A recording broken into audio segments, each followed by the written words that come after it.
Got a flat tire? Well, you only really have two options if you're in that scenario. Either call for help or you can figure it out yourself. Don't feel bad, 52% of Americans also don't know how to change their tire. Let me help you guys, show you guys how it works. Well, the first thing you want to do is pull over to a safe location, get off to the side of the road, turn on your hazards, and then you can start the process of pulling out the spare. So you first want to locate your spare tire. Usually it's located in the trunk, pop open the trunk.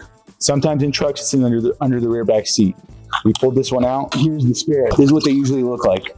Now they usually air to 60 PSI. You want to keep them maxed out like that because they're small donut and they're not made to be driven for a long time. Now, one of the things that we do here at Perris Auto Repair Center, every time we do a 55-point inspection, and we do those on any vehicle that comes in, there's no extra cost for it. We check your spare tire pressure, make sure it's full. That way, if you're stuck on the side of the road, you're not with a flat spare, you're kind of stuck in the same position.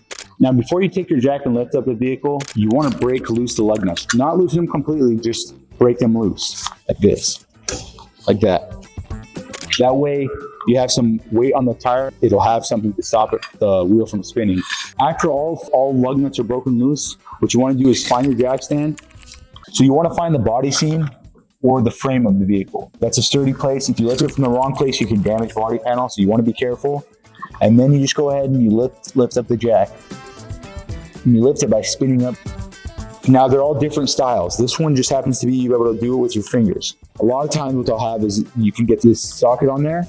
This same breaker bar to loosen the lug nuts is usually the same size as the socket on this end of the jack. And you just spin the vehicle. And it should lift it up very, very easily.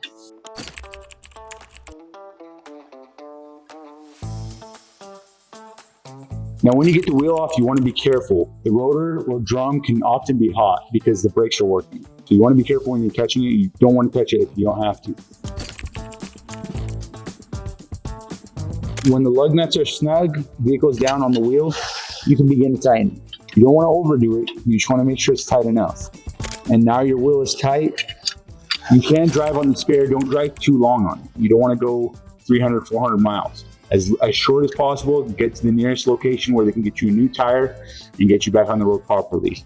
Now, some vehicles do not come with spares. A lot of the new vehicles don't come with spares. And sometimes they even come with spares that are flat that you have to inflate. It'll come with an inflator kit too. Make sure you're aware, make sure you check your spare. Make sure you do a test run. I would do a test run before you even actually need it. That way you know what to do when you're stuck in the side of the road. You're not panicking. If you're wondering if your car has a spare, a lot of times you'll have a tag on the side of the car. They'll even tell you the tire pressures. If you're still not sure, if you can't find this tag, you can always check in the spare in the trunk area. And you can also Google it and find out if your vehicle comes with the spare or not.